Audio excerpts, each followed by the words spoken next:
What's happening, everybody? On today's show, we'll continue our team previews, as today we focus on the Tennessee Volunteers as we talk with Eric Cain, host of Locked On Vols. Do the Volunteers have what it takes to overtake Georgia in the East this year? Also, we'll go around the conference, get you an update on Eli Ricks at Alabama, the quarterback battle at A&M, and an awkward change with the iconic SEC on CBS Music. Locked On SEC starts right now. You are Locked On SEC, your daily podcast on the Southeastern Conference. Part of the Locked On Podcast Network, your team every day.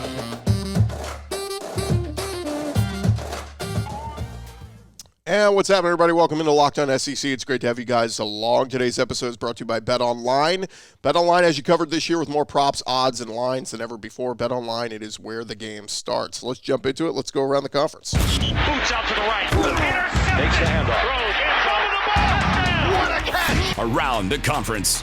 And we start over at Alabama as Eli Ricks, expected to be one of the top corners in college football this year, but he has not been able to stay on the field for Alabama so far throughout camp. On Wednesday night, Nick Saban said Eli Ricks has been out for a few days with a back problem, but doesn't anticipate it being a major injury. He said, look, he hasn't been able to practice since the scrimmage, got a little bit of a back problem, don't think it's anything that's going to keep him out for a long time. Ricks last year had 4 interceptions for LSU, or rather in 2020 as a breakout freshman. Last year he entered the portal after recording just 11 sacks with 1 interception in 6 games played. Big-time prospect, or big-time talent.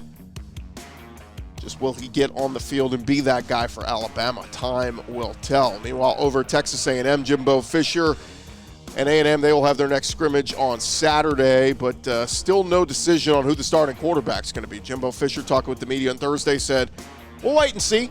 We'll see how the scrimmage goes. You could not. We'll wait and see. It's by Jimbo Fisher. He said, I'm not putting a timetable on it. I'll know when I know. Fisher added that there are no injuries that would keep players out of their September 3rd game against Sam Houston State. I did say when it comes to the quarterbacks, he's looking for more consistency. He said you want to make sure your operational skills of getting plays, getting calls, communication on the field, those types of things keep you worried about production, but we worry about, can we get lined up? Can we get the right calls? All the communication that's being made, those type of things are getting better. Shot clock, getting plays in, not getting delayed, etc. So we'll see who wins that Aggie job. Is it Max Johnson, the transfer from LSU? Is it Haynes King, the guy who won the job a year ago? Time will tell. Over at Arkansas, Barry Odom and his staff on defense continuing to get better. Sam Pittman hoping so. Barry Odom speaking with reporters about why he likes coaching at Arkansas and under Sam Pittman. He said, look, I love it here. I love the state of Arkansas. This school means something to me. It's fun to come to work every day, and I think that we're building something that is going to be sustainable for a long time. Odom said Arkansas has great leadership, loves working for Sam Pittman. He said, look, not only do I think he's a great leader, he's a terrific leader of men, and he's a great representative of our program. I don't need to go take a job just to say I'm going to take another one. I'm happy with where I'm at. I love coaching this defense, and I really like our staff. Just goes to show Sam Pittman is a guy that players love, his assistant coaches love. Now he's just got to keep winning at Arkansas, keep improving that win total year by year, and he will be there for a long time. Over at Tennessee, who we're going to be talking about with Eric Cain in just a little bit, they got some good news as their smoky gray uniform will make its triumphant return this season. It's a fan favorite, alternate design. Going to serve as a uniform option for the Vols. They will wear the uniforms for at least one game for each of the next 4 seasons. The OG Nike's original smoky gray uniform and helmet return to kick off the initiative this season for a game to be determined. They first wore them in 2015. Tennessee owns a 3-1 record when they wear the Nike's smoky gray uniform, including a pair of 21-point comeback wins, 2015 against Georgia and 2016 against Florida, and a 38-24 victory over Nebraska in the 2016 Music City Bowl. Vols will don the uniform for the first time since September of 2017, so I know a lot of fans excited about that. Florida fans will get to see their former head coach, Dan Mullen, officially on TV as he joined ESPN this week, officially signing on as a studio analyst. That's coming from the Action Network and Brett McMurphy. Dan Mullen was fired as Florida's head coach back in November. He previously worked as a guest analyst at ESPN at the end of last season. Mullen finished a 34-15 record over 4 seasons at Florida. Included a trip to the SEC championship game just 2 years ago. But how will Dan Mullen, the analyst, be? We'll have to check him out throughout the year. Getting ready for a couple weeks from now where Steve Sarkisian will go off against his former boss in Nick Saban when Alabama travels to Austin to take on Texas. So it'll be a nice little preview of when the Longhorns join the SEC in the coming years. Steve Sarkisian says he thinks Texas should play both A&M and Oklahoma every year once the Longhorns get to the conference. He talked about that with Chris Lowe of ESPN, saying, I would say we have to. For the players, for the fans, those are 2 great games to be a part of. It's what college football is all about. The Texas and Oklahoma rivalry is thought to be one of the most storied rivalries in college football, while the A&M versus Texas game was a mainstay for years in the Big 12. We will see if Texas gets their permanent crossovers with A&M and Oklahoma once they get to the conference. And lastly, college football fans, you've come to know this song with the SEC. It's the SEC on CBS music, and it goes a little bit something like this. It is a song synonymous with the SEC, from Vern Lundquist's voice to Gary Danielson to now Brad Nessler.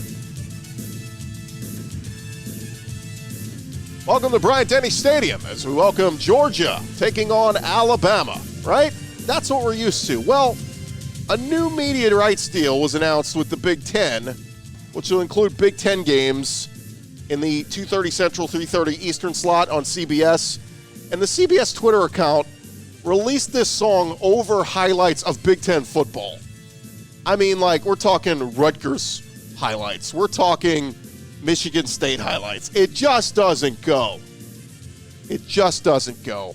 Say it ain't so.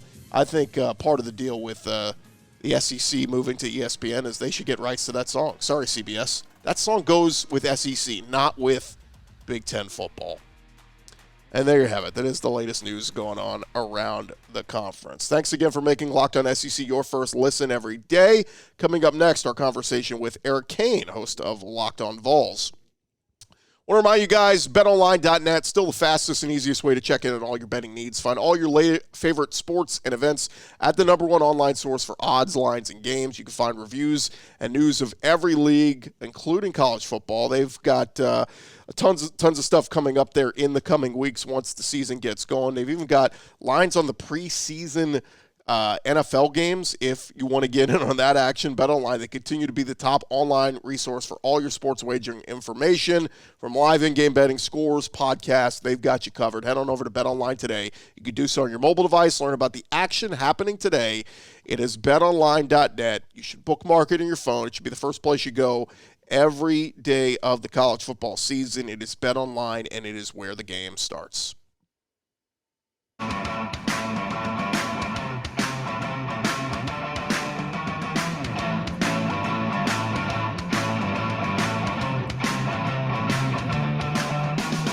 Rolling on here, Locked On SEC. And look, it's always fun to run around the SEC as we start to preview all the different teams getting so closer to another college football season. And now joining us to talk a little bit about the Tennessee Vols is our buddy Eric Cain from Locked On Vols. Eric, how are you, man? Hey, I'm good. Day 4, SEC Media Days. It's gone by pretty quickly. Yeah, let's talk a little bit about just where we were a year ago with the Vols.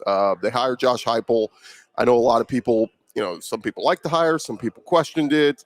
I think some fans said it was a little underwhelming and all that. Where are we now a year later with the fan base and Josh Heupel? Well, I mean, I think the approval rating is still very, very high. And, of course, that changes every single time you lose. I recognize that. But seeing how the offense transformed, a complete 180 from what, Jeremy Pruitt was wanting to do through Jim Chaney, which was not Jim Chaney. And breaking, 8-9 school records, being a top 10 offense in the nation. So I think it's an exciting brand of football, of course. You overachieved, in my opinion, last year with 7 wins. And now in year 2, it's can you start correcting some of those things that held you back last year? Short yardage situations, the defense, of course, and kind of moving forward. So approval rating's high, and you found your quarterback, first quarterback Tennessee's had since Joshua Dobbs, and so there's a lot of good vibes heading into year 2. Yeah, look, the quarterback spot was it was a struggle. It was bad. From Garantano to just so many just underwhelming, inconsistent performances. You mentioned it. Hendon Hooker has finally provided consistency at that spot. I mean, not just consistency, but playmaking. I mean, really, he's a really good player. I mean, he had 36 total touchdowns last year, 31 passing. He had 3 interceptions. He had 5 rushing. He was Tennessee's leading rusher in yards gained on the season. But, of course, you count the sacks in there, took it away. But dual threat guy. He's a really smart guy as well. And he's a quiet, reserved kind of leader, but I think he's becoming more vocal as well. But, I mean, you bring back Hendon Hooker at quarterback, obviously Cedric Tillman. You had no Cedric Tillman last year. You had no Velus Jones, really. You didn't know what you had last year, and you made those guys. So you're going to have to replace them, replace Cade Mays on the offensive end. But really, those are only the 3 positions you lose. You bring back 4 or 5 offensive linemen, a bunch of running backs, and, I think the thought is Tennessee's just going to roll on into 2022. Give me a couple guys other than Cedric Tillman that you think could step up at the receiver spot. I know you have Jalen Hyatt, Brew McCoy coming in. Who do you see kind of stepping up behind Tillman? Well, it's got to be a guy like Brew McCoy, and I say this knowing he hasn't done really anything in the college game so far. He was buried behind some really good receivers his freshman year at Southern Cal. Still got in, played a little bit, had some off the field situations. He's been gone, came back, been gone, came back. Now he's at Tennessee, so there's been a lot of hang up with him throughout his career. But 5-star talent, I still think he can be an NFL guy if he comes in, has a couple good years. So he's got to have a running mate, Cedric Tillman on the other side. And that's got to be Brew McCoy. Opening up Jalen Hyatt, we've heard about the potential as a freshman, catching a 70-yard touchdown against Alabama, the number 1 ranked team in the country at the time. Really just wasn't in it last year, didn't have the mindset, but said all the right things in spring practice, and the talent level is undeniable. So those 2 guys in particular, maybe a guy like Jimmy Holiday is going to surprise some people. Maybe a guy like Squirrel White, a true freshman, is going to surprise people, but it's got to be great name, by the way, of those 3 guys. Absolutely.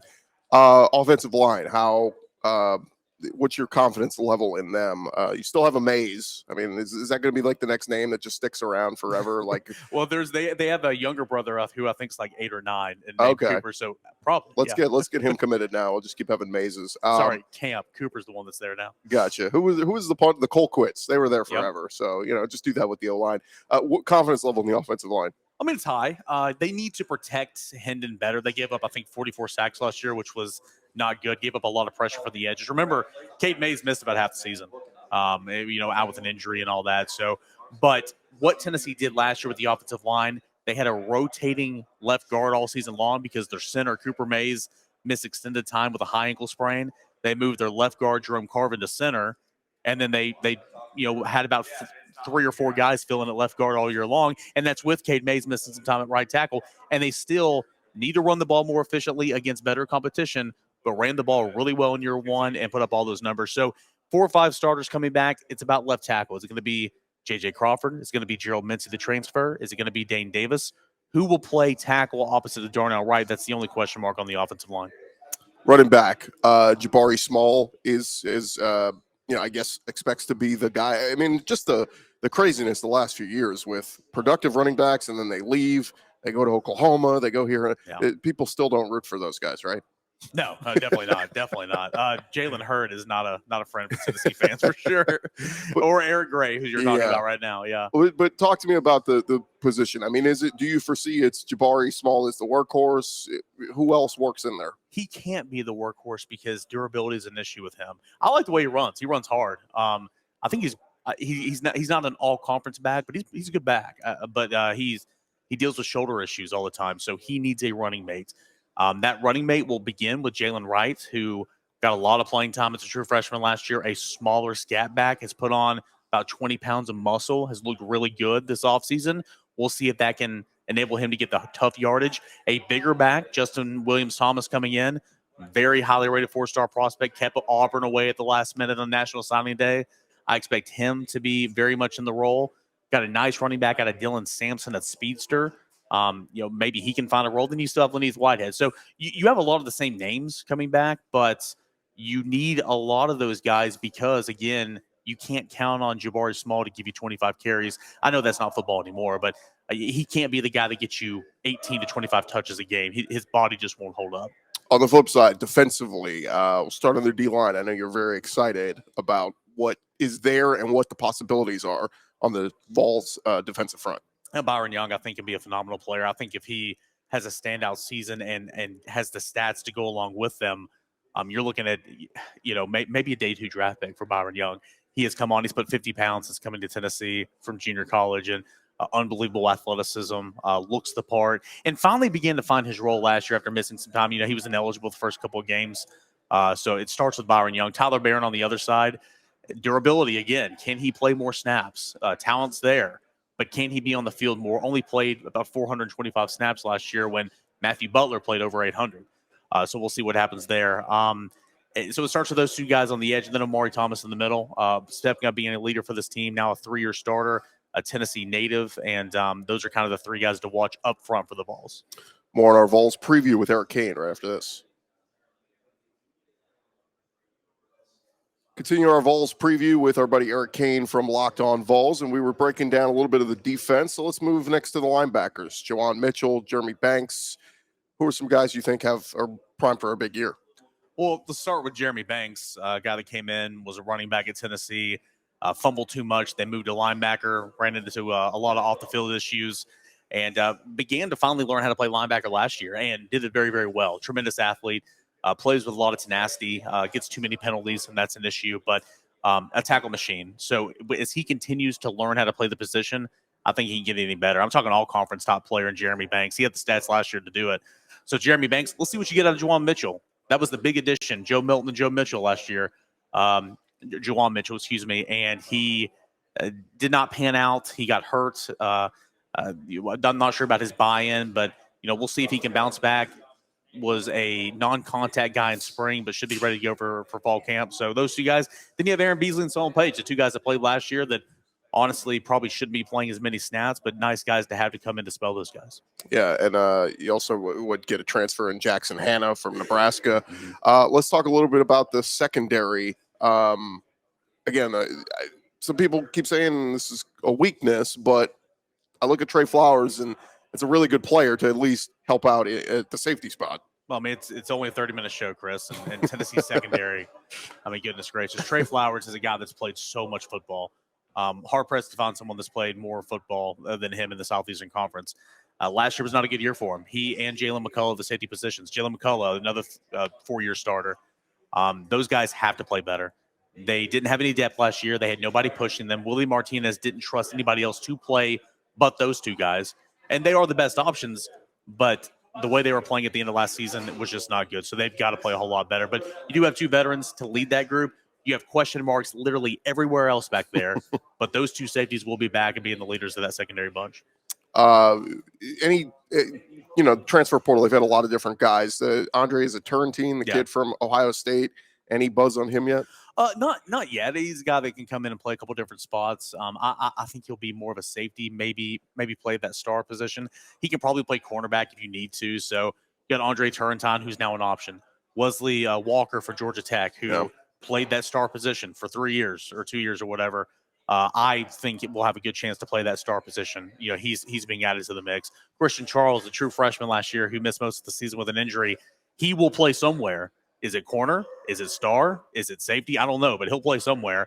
That's a guy to be on the lookout for as well. And then as far as cornerbacks are concerned, Warren Burrell's got to bounce back, and I think Kamal Hadd and Brandon Turnage will finally step up into a role. So you've got a whole lot of names, whole lot of options, but not a whole lot of production at points in time throughout their career. Yeah, I'm looking at one of the projected depth charts, and they have Turnage starting at the star spot. So we'll see what happens here in the coming weeks. SEC Player of the Week, the one start he had at star against Missouri last year. Nice.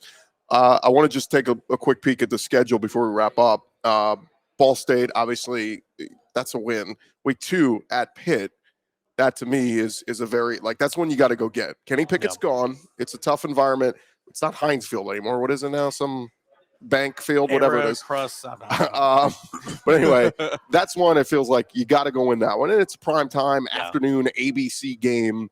And then it's Akron, and then it's home for Florida. To me, you can't afford any slip up there in week 2. I couldn't agree more. I look at that Pitt game and I say, all right, so Rome wasn't built in a day, but it's a progress. In year 2, here are the things you need to do. You need to go beat Pitt on the road.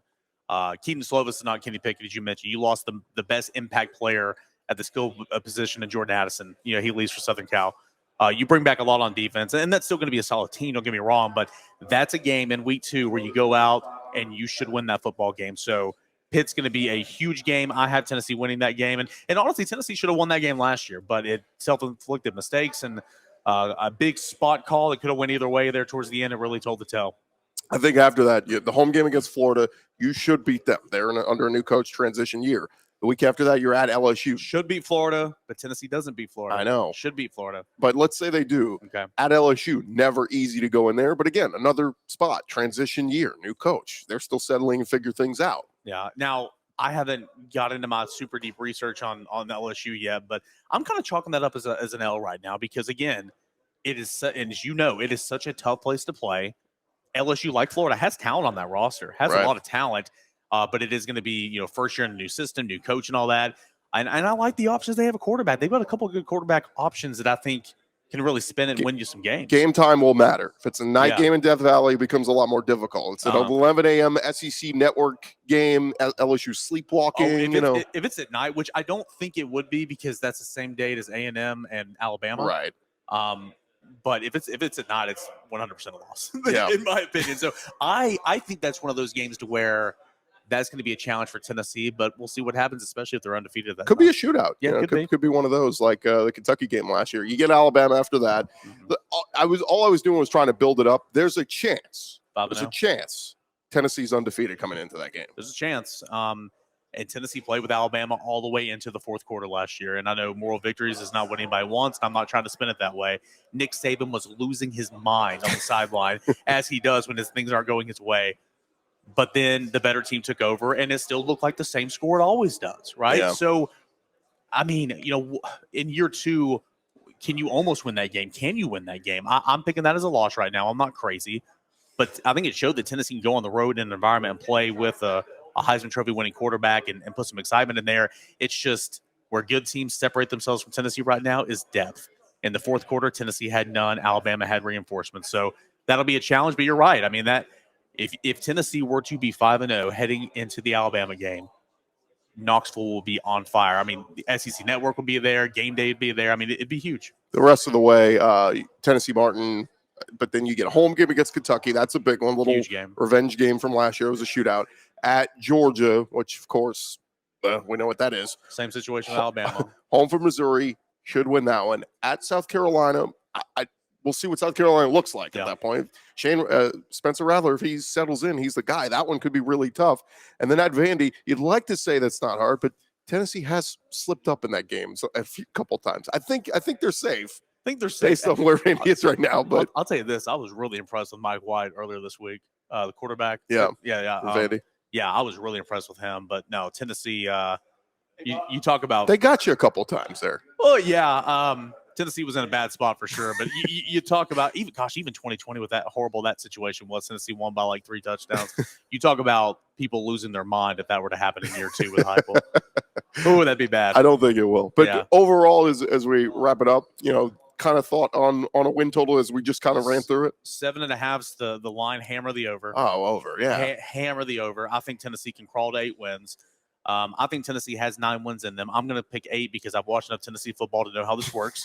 But I think Tennessee could win 9 games with losses to Alabama, Georgia, and probably LSU right now. But, that Florida game, Pitt game, Kentucky game, all 3 of those huge toss-up games. Can Tennessee win 2 of those 3? That's where it secures 8 wins, in my opinion. He's Eric Cain, host of Locked On Vols. Go check him out wherever you get your podcasts. Make us your first listen every day. Make Locked On Vols your second listen every day. Eric, thanks so much for the time, man. I appreciate it. Appreciate you, man. All right, we'll be back right after this.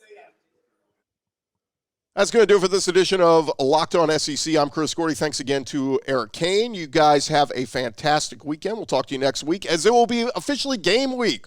We'll start getting you ready for Vanderbilt versus Hawaii. Look, I know it's not the most exciting matchup, but it's SEC football, and it's the only SEC team playing next week. So, yes, we will preview that game a little bit. We'll continue to also get you ready for the start of the SEC season. We'll discuss more on the Auburn quarterback battle, the Ole Miss quarterback battle, A&M and LSU. Got to figure out who our quarterbacks are. The season is about to start. We'll get into all that next week for you right here on Locked On SEC. I'm Chris Gordy again. Thanks for making us your first listen every day. Now go make your second listen. We recommended Locked On Vols there with Eric Cain. Or if you want to check out another favorite SEC school, we got you covered. Just search Locked On, your favorite SEC school, and you'll find it wherever you find your podcasts. We are Locked On SEC again. Talk to you guys on Monday. Have a great weekend, everybody.